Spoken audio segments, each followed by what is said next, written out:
Alright, we are recording. So, Chapter 3 of Return of the Jedi. Have a few notes here. Actually quite a few. I'm not sure if any will trigger a rant, but maybe one or two. Alright, so one thing. Yeah, it's kind of interesting. So this is after they've rescued Han, and they come back to the Millennium Falcon along with Luke's X-Wing and a Y-Wing that is just there. It's not like said whose that is. But one thing interesting is Han having, a moment of self-reflection kind of thing. And it is interesting, but I also find it a little odd. And there might be a way to interpret it. Not entirely sure. We'll see how things go. Might be even interpreted one way so that it makes more sense. So Han is basically realizing that he doesn't need to be a loner anymore. And it's like, from even the first book, it's like it was very clear he is a survivor by his nature. So the whole, like, him killing Greedo, shooting first, is entirely consistent with his character. He's a survivor. He knew Greedo intended to kill him. So when he had the opportunity to kill Greedo, he did. And hey, I survived. That's all he cares about. So his morality ends at that. And so now that he has been rescued, because it even describes it as near to death as you can get, being in a carbonite like that. But, this group of his friends came together to help him. And it's like, actual friends and people who put themselves in danger, and he couldn't even help, which I think is important here, because if you don't take that, then a lot of it doesn't make any more sense. Because, he has been in situations where he has been helped before, when he has been saved before by others. But it is always, in a lot of those, he is involved. In this, he couldn't really be involved because he was blind for most of it and all that. I mean, he was involved, but not much. Not as much as he would normally be. It's just interesting, his reflection on this. Because, well, it makes sense for the character to go through it.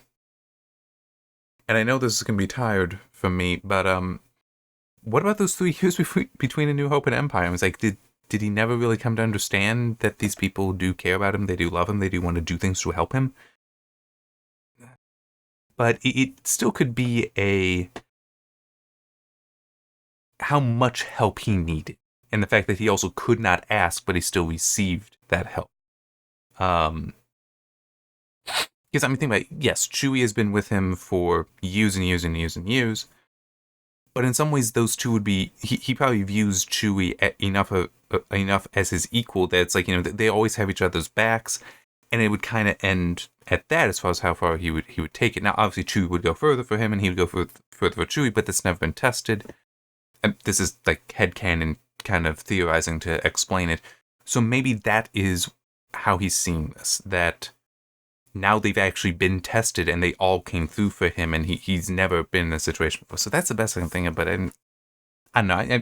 It spent a lot of time talking about that, and I feel like maybe we could have condensed it, because it just seems a little odd to push it so hard for Han. But we may get some payoff later. Don't know. We'll find out. It would help make sense with the whole, because in Empire, well, true, it didn't really matter for much of it, but the whole, over the 3 years, he never joined the rebellion. He was just like an honorary member there. Whereas we know from the movie, he becomes General Solo. To be fair, though, they're all made generals, and it kind of seems more like, well, you're really popular, so we're making you a general, as opposed to you've actually earned it. Maybe in this we'll see him earn it. But it would help go to, like I was saying with Lando, the whole, he doesn't seem like he's one you can trust to be a general. You don't know where his loyalties necessarily are. Han, it would seem like, okay, now he really has these connections with people, so he is going to be intensely loyal. You can see him becoming a general in that way. Or at least being elevated is more so what I'm referring to with all that. Alright, next we do have that the Emperor arrives on the Death Star. And is interesting, the conversation between him and Vader, because we actually have something going back to A New Hope, where it was talking about how Vader wants to rule the galaxy himself, rule the universe himself. So basically his planning on, the Emperor's going to die soon, then it'll be my turn, and I'll have Luke under me, so it'll be us together ruling the universe. So we do see that aspect of his character come back, which was in A New Hope. It wasn't in Empire, or at least No, it just wasn't an empire. Not that it wouldn't have been appropriate there, but just it was never stated. But anyway, while he's walking with the emperor, it's actually kind of interesting. And if I knew where the page was, I might pull it up to read some from it. But basically, how he says that when he's with the emperor, he feels whole, but it's in that he feels more fulfilled, more powerful, but he does still feel an emptiness there. And it is emphasis on the powerful. He feels powerful with the emperor because that's who he learned so much of this from. That's where so much of his power came from, was the emperor's teachings on the dark side. He also feels empty though, and his rationale for that is, well, once he dies and I get to take over the universe and do things my way, that then the universe will fill that emptiness. Clearly, that is not going to be true. That would be a whole philosophical thing. That it's more so the relationship with his son that would be what is actually going to fill that for him, and other things that are more emotionally, philosophically, and mentally healthy than conquering, dominance, and all that. But it's, he doesn't understand that because he is corrupted by the dark side. He only thinks in those terms, not in the goodness of existence and such. So he doesn't understand what that emptiness is. But it's still interesting because of the whole, how it is clearly depicting that Vader wants to rule the universe, and how he does have plans there. And it even indicates that the Emperor has a sense of this. Well, Vader is aware of the Emperor have a sense of it. I need to put it that way, because the Emperor might know far better. But Vader, there's a comment there because Palpatine makes some comment that suggests he's aware of what Vader's thinking about, but more just he's thinking about his ambitions, not necessarily that he's thinking about usurping the Emperor ultimately and becoming the Emperor himself. I need to look back at the note. I lost it a little bit. Oh, yeah. So it is just interesting if we will see Vader being someone conspiratorial to kill the Emperor or not, or if the Emperor does have a certain awareness and will do something to him to hinder that. So it'll be interesting to see. Kind of doubtable, we'll find out. Luke does go back to Dagobah, talk with Yoda and all that, which I do find a little interesting that he's only been gone, in theory, 6 months. That's the only time period that we have her. It's the only passage of time that we know. It did refer to Tatooine months, but as I talked about in that Chapter 1 video, we have no reason to believe that 6 months on Tatooine is in 6 months everywhere else. But when he gets there, he does find Yoda has decayed a lot, and so, he's about to die. And it was somewhat interesting, some of it. Unfortunately, I had to, real life came up, so it's been a while since I actually read the chapter. Normally I try to do this right after I write, but right after I read, but not the option today. Yoda does say that he's the one who told Kenobi not to tell Luke about Vader being his father, which I think is a little interesting. And also the plan was to tell him after his training was complete. And this is part of that I had half a minute ago. And also some of the notes also relate to this. It seems odd how they both view his confrontation with Vader as being part of his training, part of a test for him, this confrontation. But at the same time, they will also make it sound like, well, yeah, and he passed that test, but you need to confront him again to pass the test that you already. That's not quite how this all works. I mean, it is just, I could almost believe it. You know what? Actually, that might be the explanation. How I criticized the Empire Strikes Back with it feeling like a thread that was very fragile and flimsy, where it was just, we were going from point A to point B to point C and such because the story needed that. Well, you needed to do that for the story, but not the story gave the reasons for it. It's not that it was just the character motivations and just situations that led to it, but it's no, we're going here, we're going here, we're going. I could believe that some of this is the whole, the confusion. It feels like, okay, what would have happened if Luke didn't go? I have a feeling that some of them might be we can't really clean this up because we'd have to rewrite that other book that's already been published.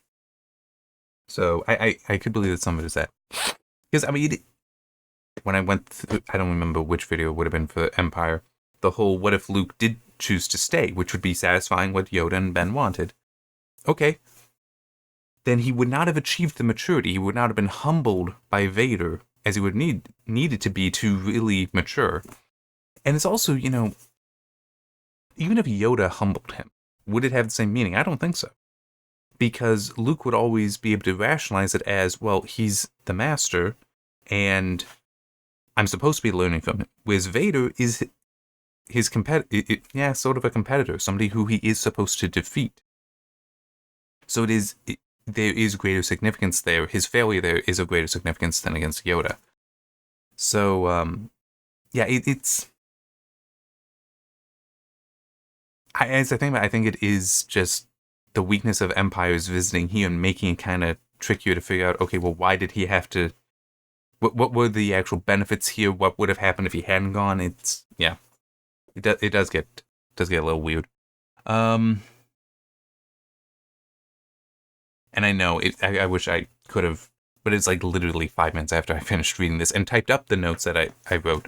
I had to go to dinner, so. Hang on, I'm just going to pause the video and see if I can think on the points and come back to them. That didn't take long. It helps to just open up the book and start looking at some of it. So yeah, with him asking Yoda about, well, first the whole, what more training do I need? And Yoda's like, no more training do you require? Already know that which you need, then I am a Jedi. Which, these lines are actually in the movie, but it is presented that then I am a Jedi is actually a question from Luke. And that also, it even says here, then I am a Jedi. Luke pressed. No, he knew he was not quite. Something still lacked. Yoda wrinkled up his wizened features. Not yet. One thing remains, Vader. Vader, you must confront. Vader, you must confront. I'm trying to correct Yoda's grammar. That's a bad idea. Then, only then, a full Jedi you'll be, and confront him you will sooner or later. And it's like, you already confronted Vader. This is why this doesn't make a great deal of sense. It is also interesting that it's been 6 months since Vader told him, and it's still, Master Yoda, is Darth Vader my father? The whole having to ask, which...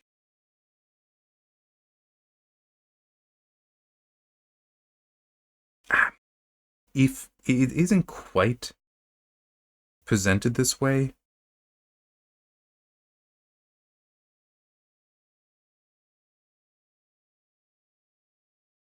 Luke, after your father he is, Luke closed his eyes, his mouth, his heart to keep away the truth of what he knew was true.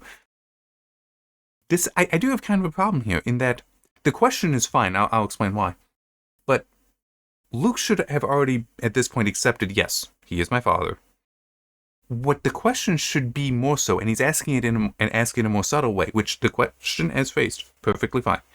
Why did you lie to me? Like, he's asking Yoda to confirm something he already knows is true. Because it then prompts Yoda to explain why they lied to him. And Yoda does have the whole saying that it was him, not Kenobi, essentially. Yeah, it is just... It's somewhat interesting. Hang on. There actually was...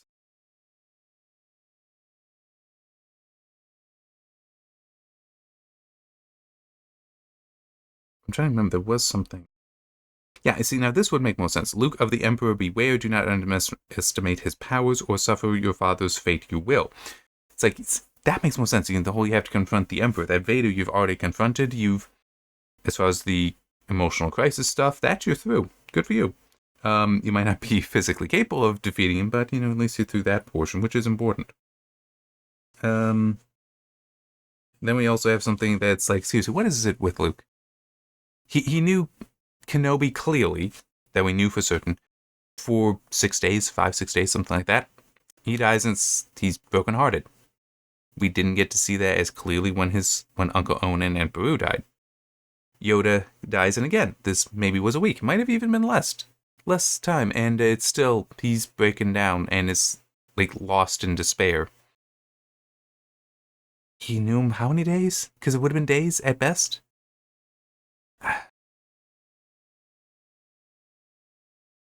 Luke is on an emotional roller coaster.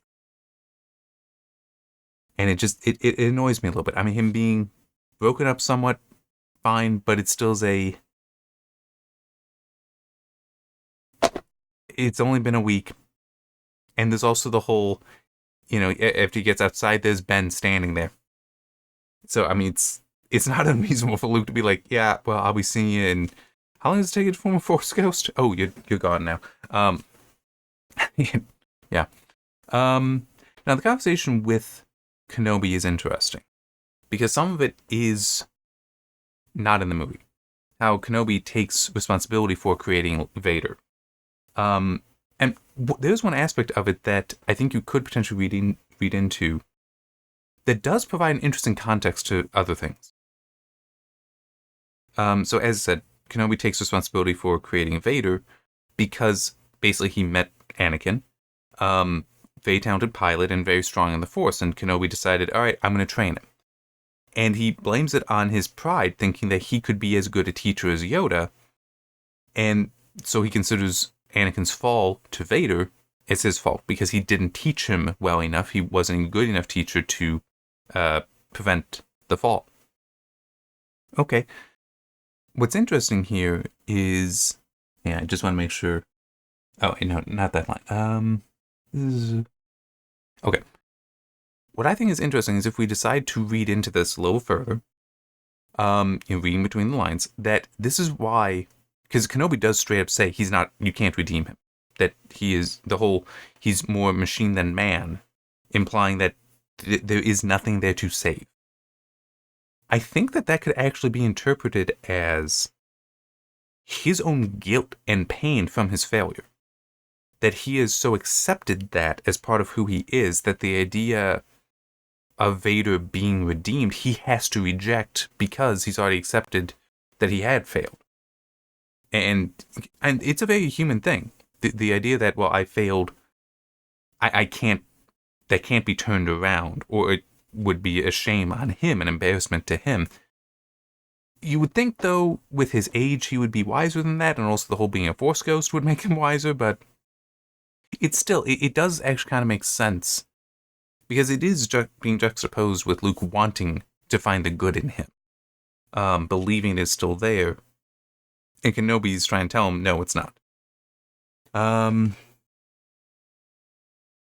But yeah, I mean, it is something that could be very, very human, so I think it is reasonable to read it in. And also would make Luke greater than Kenobi, and potentially Yoda, but certainly greater than Kenobi, because he still tried. He kept trying. But to be fair, it was not Luke's failure, it was Kenobi's failure. I mean, it is one of those things that it is very, very difficult for people to accept their own failure, and then once you do accept it, it can be even harder to accept that maybe you were wrong to even think it was a failure, wrong to give up, I think is a better way to put it. It's the whole, we want to rationalize all things, including failure, and part of rationalizing failure can be you then just leave it where it is. You don't touch it, you don't come back to it, you move on. So, continuing in the conversation is interesting because it does talk more about how, yes, by confronting Vader, you confronted the dark side. I guess we should consider it as well, yes, you have confronted it as a Jedi must and choose to go through it. You did that, but you need to do it again. It is just that whole, it's a little incoherent, a little inconsistent. Drop that. Not inconsistent. Just go with the incoherent. Lacking coherence. That's kind of what's going on there. But Ben does specifically call out, it is your impatience that is your greatest temptation to fall to the dark side. Because Luke, and this is actually something fairly consistent with the character before, that he will be impatient. That he would want to get to the next thing. He wanted that adventure. He wanted to leave Tatooine, all that. Some of that wasn't necessarily impatience, but was a just desire to be out of his situation, all that. That's how the dark side could tempt him, and that he has managed to overcome that. least mostly. I'm just acknowledging that we might see impatience return. Not that it actually has. But, the whole humbling by Vader, how he has been, that has so matured him that now it's no longer his weakness.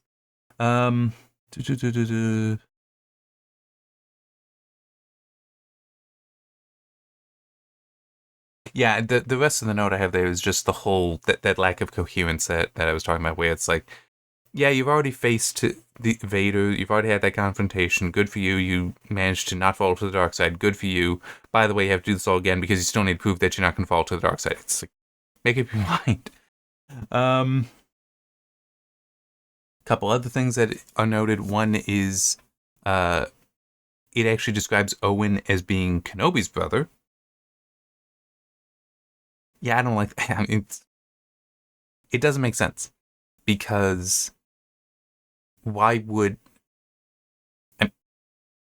It's the Lars homestead. It's Owen Lars. So how do you get Lars and Kenobi? It just...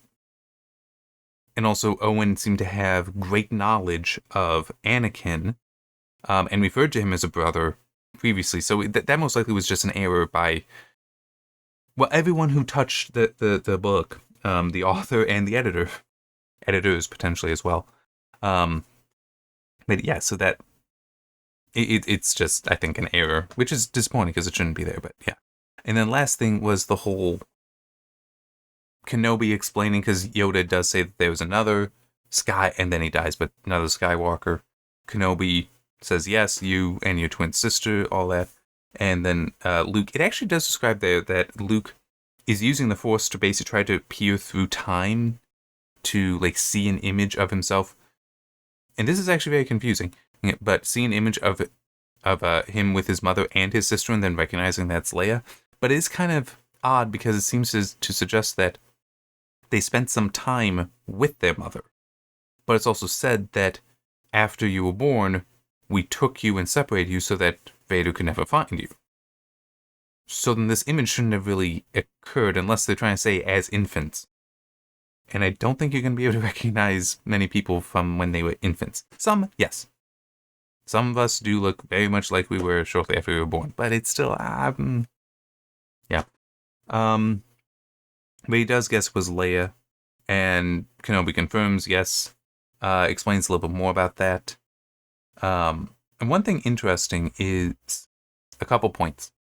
One is Kenobi does actually explain that basically her adopted parents always told her that if she ever needed help, that if she was ever like truly in danger, find Obi-Wan Kenobi on Tatooine. So they knew where Kenobi was the entire time. But also he says that because they're all strong, your whole family's strong in the Force, does include Leia, that she would have ultimately come to Tatooine regardless, because she would have been yearning to learn the Force. That basically there is a natural instinct for, at least Skywalkers, because you're strong in the Force, a natural instinct to try to understand it. That's not manifested yet for Leia. We'll see what ends up happening. Might be that gets paid off later. But basically, the whole, it is now for Luke to do because he's the last Jedi. But it's also interesting because this is what Kenobi is saying. Luke is thinking, and he doubts that he will be able to defeat Vader. He has so many doubts, and certainly doubts he could defeat the Emperor. But he starts thinking, maybe Leia can do it.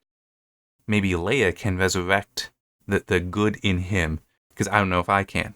I'll train her, and she can do it. But it's like, no, you can't. She's not prepared for this.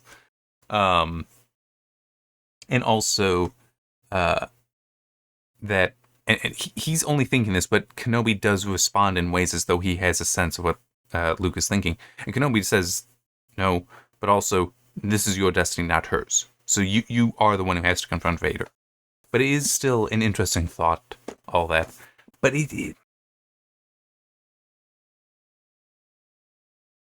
I want to reject the sequel trilogy to begin with.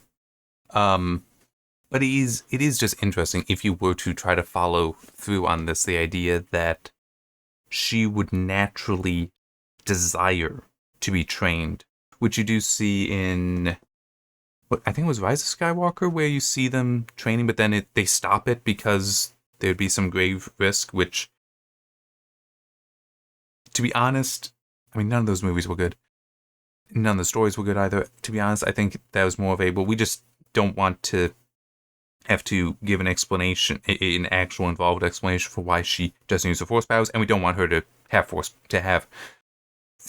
powers of significance, despite the scene in Last Jedi. Yes, I was trying to remember which one that was. Which movie was this? The middle of that trilogy.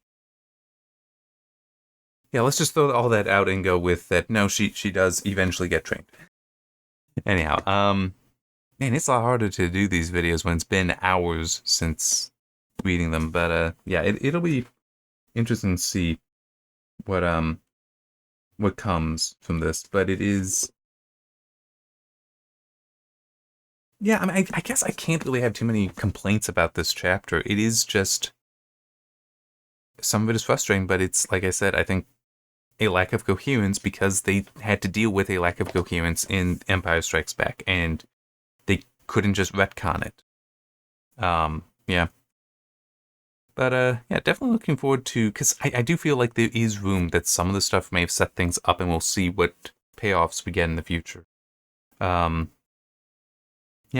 it will be interesting to see. You know, it also just occurred to me, it'll be interesting if, because I know that the original plan in the movie was that Lando did not survive the attack on the Death Star, that the Death Star exploded with the Falcon still in it. I wonder if that would be the case in the book, and do we see Luke fall apart at that? Because he would have spent way more time with Lando, potentially, than he did with Kenobi or Yoda. Possible. It's possible. I mean, it's just one of those. An acquaintance dies, and what happens? I mean, Anyway, yeah, so see you next time for Chapter 4.